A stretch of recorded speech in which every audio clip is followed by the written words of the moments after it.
And God remembered Noah, and all the beasts, and all the cattle that were with him in the ark. And God made a wind to pass over the earth, and the waters assuaged. The fountains also of the deep and the windows of heaven were stopped, and the rain from heaven was restrained.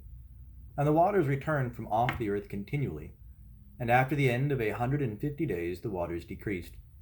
And the ark rested in the 7th month, on the 17th day of the month, upon the mountains of Ararat. And the waters decreased continually until the 10th month. In the 10th month, on the 1st day of the month, were the tops of the mountains seen.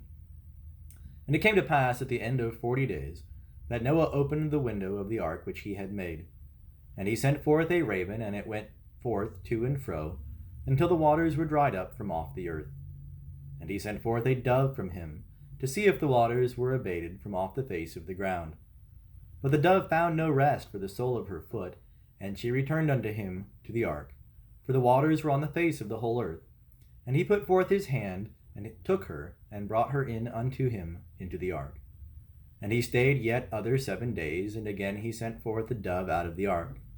And the dove came into him at eventide, and lo, in her mouth an olive leaf plucked off. So Noah knew that the waters were abated from off the earth. And he stayed yet other 7 days, and sent forth the dove, and she returned not again unto him any more.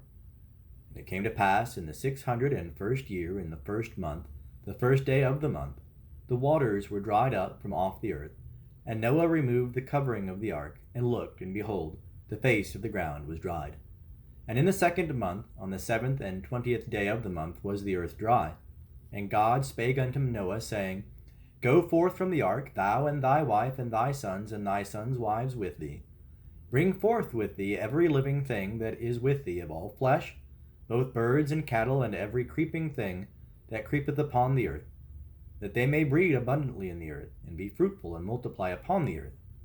And Noah went forth, and his sons, and his wife, and his sons' wives with him. Every beast, every creeping thing, and every bird, whatsoever moveth upon the earth after their families, went forth out of the ark.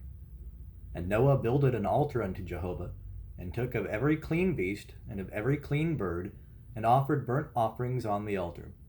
And Jehovah smelled the sweet savor, and Jehovah said in his heart, I will not again curse the ground any more for man's sake, for that the imagination of man's heart is evil from his youth.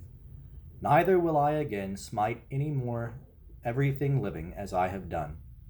While the earth remaineth, seed time and harvest, and cold and heat, and summer and winter, and day and night shall not cease.